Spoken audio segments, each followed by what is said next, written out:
Our guest speakers today are Ruth Jenkins and John Moses. Ruth and John have been married for 41 years. Yes. And they joined the church in 1995. Here they raised 2 daughters among us. Ruth is Professor Emeritus in English at Fresno State. She's the author of 2 scholarly books on Victorian literature and has served in a variety of positions at the church, including board president, as well as the current member on our leadership development. So always look forward to a call from Ruth. John was a professor in English and film studies at Fresno City College. He wrote regularly about the film industry and world cinema for Fresno Filmworks newsletter, and he's now retired and is an avid wildlife and landscape photographer.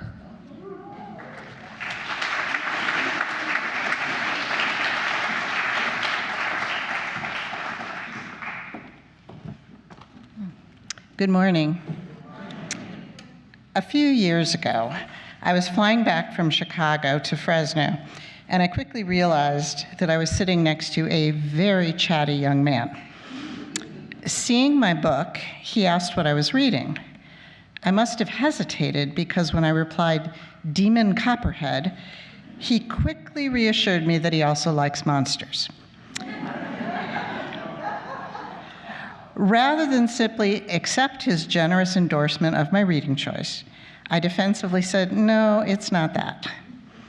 In my head, I continued, "This is Barbara Kingsolver's Pulitzer Prize-winning adaptation of Charles Dickens's David Copperfield."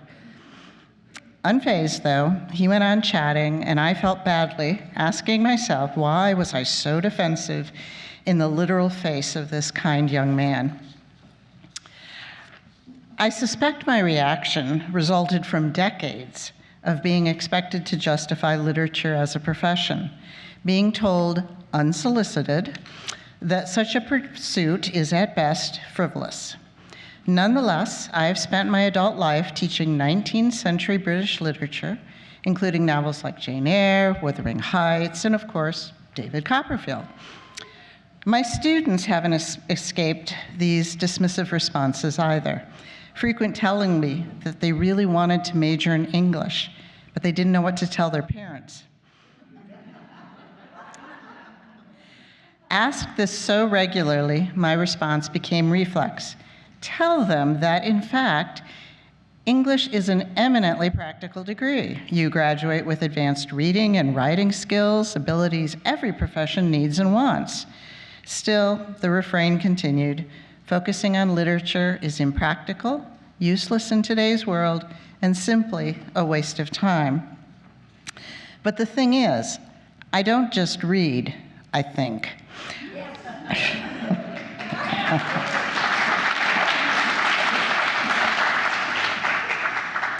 I think about George Eliot's explanation that a novel offers the experience of a life not our own. And I would add the corollary, the opportunity for a reader to see themselves in a book. I think about how literature reveals layers of interconnected culture and experience, of world building that not only depicts the culture we have and endure, but also for the one for which we hope. Edward Said describes this interconnected layers as contrapuntal, a term he borrows from music. Dickens' novel, David Copperfield, for instance, is held up as the model coming-of-age novel for middle-class men, at least during the Victorian era. But if we read that novel contrapuntally, it also exposes an extensive underclass of abandoned orphans and abused women, a world where the less fortunate are preyed upon by the powerful and the transactional. Read this way, even a novel like David Copperfield, once celebrated for articulating and endorsing cultural norms, resists the status quo and exposes cruelty and negligence. I think about how writing one's own story is empowering, to recover a past, but also to be the one to determine its meaning. Julia Kristeva, a cultural theorist, trained linguist, and practicing psychotherapist, works with her adolescent patients to reclaim their lives by writing their story. processing what has been lived as well as imagining what could be. Stories invoke change, she argues, because language has revolutionary power. Metaphoric language, unexpected connections between dissimilar things, anchor her ethical vision. Kristeva writes, metaphors muddle borders, dissolve boundaries, and model love. This brings me back to Barbara Kingsolver. She recalls that until she won the Pulitzer Prize for Demon Copperhead, she felt snubbed by the literary establishment because she's rural, having grown up in Kentucky's Appalachia, a place considered backwards, stereotyped, ridiculed, and preyed upon by those in power. In her adaptation, Kingsolver sets Demon Copperhead in Lee County, Kentucky, just as the opioid crisis ensnares the region. She depicts Appalachia assaulted primarily by those who see it as a deep market to exploit, seducing those who suffer long-term pain from mining coal, those who return from combat marked by bodily loss, or those who learn too late how addictive their prescribed painkiller would be. Demon Copperhead recounts his life as a triracial, self-named Meludgeon with skin fair enough to appear white, eyes a very light green, and hair the color of copper wire. Father dead before he was born, his mother wrestling with addiction, but overdoses leaving him orphaned before 11. Demon Copperhead, however, is more than an adaptation of David Copperfield.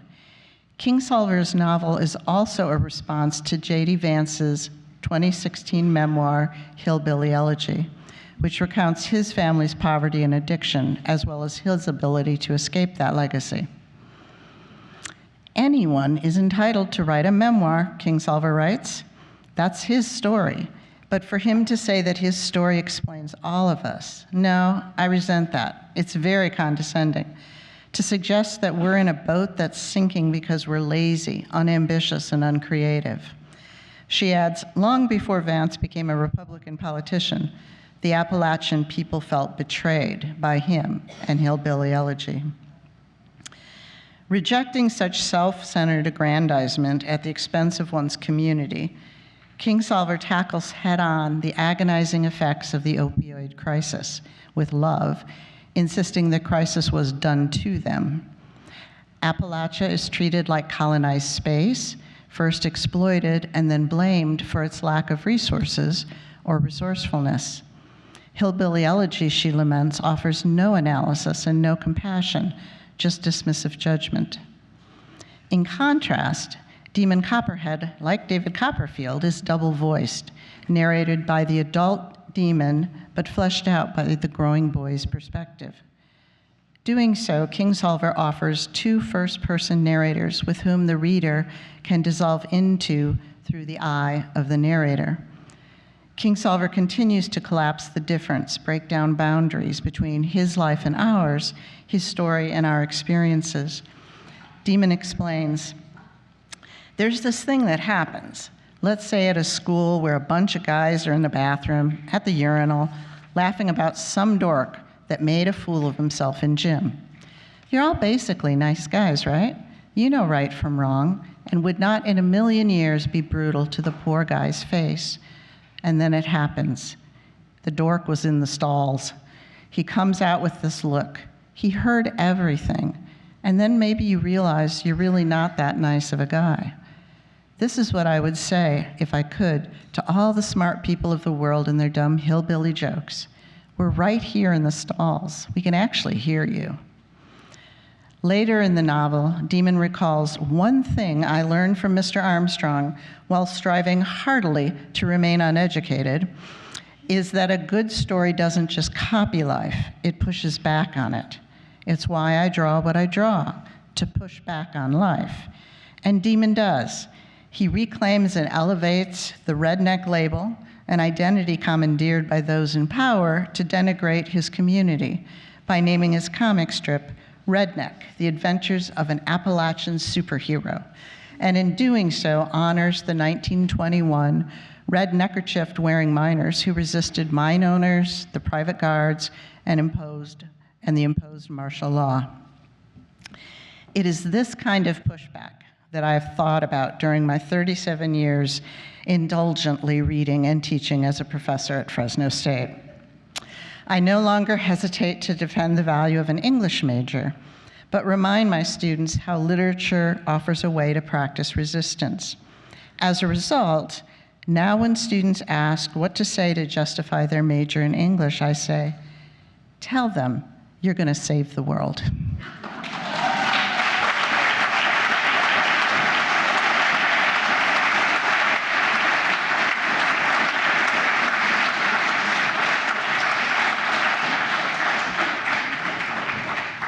Good morning. During the 30 years that I taught courses in film history and theory, the movies that I would most often screen for my students fell into the category of counter-cinema, a term coined by Peter Wolin in the 1970s to describe the oppositional strategies employed by French New Wave director Jean-Luc Godard.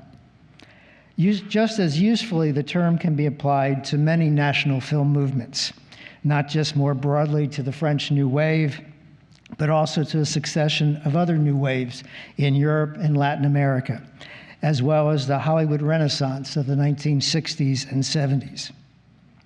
What this diverse group of motion pictures had in common was an oppositional stance to prevailing cinematic language and the dominant ideologies of the times. Films like Godard's Weekend took a scathing view of French society in a style that viewers still find difficult and unsettling 60 years later.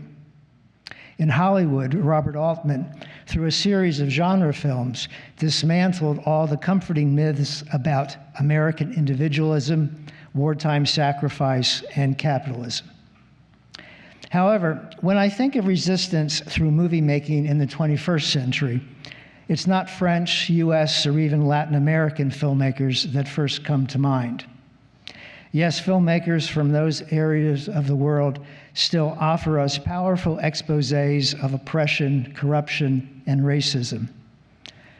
But for the kind of resistance that risks all, one's livelihood, freedom, and life itself, no filmmaker is more prominent today than Iranian director Jafar Panahi. Given the critical acclaim his 10th feature film, It Was Just an Accident, has been receiving outside Iran, and in the context of the disturbing events occurring this month in Iran, his voice and perspective are more important than ever. Not surprisingly, Just an Accident, like all his films since 1997, has been banned in his home country. The 65-year-old writer-director was first arrested in 2009 and again in 2010, charged with making anti-government films and inciting protests. After 3 months in prison, Panahi was sentenced to a 20-year ban from directing films, writing screenplays, giving interviews, and traveling outside Iran. Despite the consequences of violating those bans, he has made a series of films in secret, beginning in 2011 with This Is Not a Film, shot entirely in his own apartment, dramatizing his daily life and speaking on the phone and to visitors about his legal appeal and the film he had been preparing to make before the ban. Emboldened by the international acclaim for This Is Not a Film, he continued to make movies in secret. In a succession of feature films beginning with Closed Curtain in 2013, he created an on-screen version of himself that blurred the line between documentary and scripted film. In each, Panahi adhered to neorealist principles, casting non-professional actors, shooting on location, and employing long, unedited takes. But as he has done throughout his career, he married that realism with brilliant artifice, not just emphasizing the art of filmmaking through various meta-references, but also foregrounding the government restrictions that constrain the narrative itself. Thus, for Taxi Tehran from 2015, The central premise is that Panahi, prohibited from his vocation as filmmaker, has taken the job of taxi driver. A dashboard-mounted camera captures him and his passengers as he conveys them about Tehran. With few exceptions, Panahi remains in the cab, a protective private space that insulates him from the filmmaking van. The conversations he has with his passengers feel spontaneous, unscripted, seemingly in compliance with the ban against screenwriting. For the film's end credits, he names only himself to protect those who appear in the film. And in place of credits, he writes instead, "The Ministry of Islamic Guidance approves the credits of distributable films." Despite my heartfelt wish, this film has no credits. Though seeming to be random fares, the passengers have been meaningfully cast. Their order of appearance structured, and the dialogue between them and Panahi carefully planned. One passenger is a vendor of DVDs banned in Iran. He immediately recognizes the famous director and says he must be making a movie because he has overheard another passenger use a line from one of Panahi's previous films. If on a first viewing we are taken in by the idea that the camera is merely capturing impromptu, digressive conversations, Panahi's last two passengers foreground his unmistakable central theme, the importance of art in times of oppression. After picking up his young niece from school, he is prompted to think of what makes a film distributable. She has a school assignment to make a short film and is struggling to process the inconsistencies of her teacher's directions to show what's real, but not real. Bad actions or behavior contrary to Shia beliefs would be, in her teacher's words, sordid realism. That phrase, sordid realism, is echoed by the final passenger that Panahi picks up. She is the flower lady with an armful of roses on her way to offer counsel and support to imprisoned young woman on a hunger strike. Though unnamed in the film, the good-humored passenger is Nareen Sotoudeh, a prominent human rights lawyer who had been in prison herself from 2010 to 2013. And after making this film, would be rearrested in 2018 and again in 2023 for her human rights advocacy. Before exiting the taxi, she places one of her roses on the dashboard saying, "Here is a rose for the people of cinema, because the people of cinema can be relied upon." Then, laughing and pointing to the camera, she adds, "Don't think I don't know what you're up to." Just as Taxi Tehran looked back to Panahi's previous films for reflexive references, so too it anticipated the central concept for his newest work. In Taxi, there is a moment before meeting Sotoudeh where he hears the voice of one of his prison interrogators on the street. Understandably unnerved, when he shares the experience with Sotoudeh, she assures him it is common for released prisoners who, like Panahi, were blindfolded during interrogations. That brief exchange from Taxi Tehran is fleshed out just an accident in which the central character, Valid, recognizes noises that his torturer had made during his interrogations. Valid resolves to take revenge, but then hesitates without absolute proof that he is correct. The narrative follows his search for confirmation as he drives through the unnamed city, meeting with and drawing into his dilemma other dissidents who were imprisoned with him. The film is a revenge thriller, so I will give no spoilers today. Encourage you to see the film when it's available. But suffice it to say that the movie, shaped by Panahi's own 7-month imprisonment in 2022, represents his most direct critique of the Iranian regime's oppressive actions.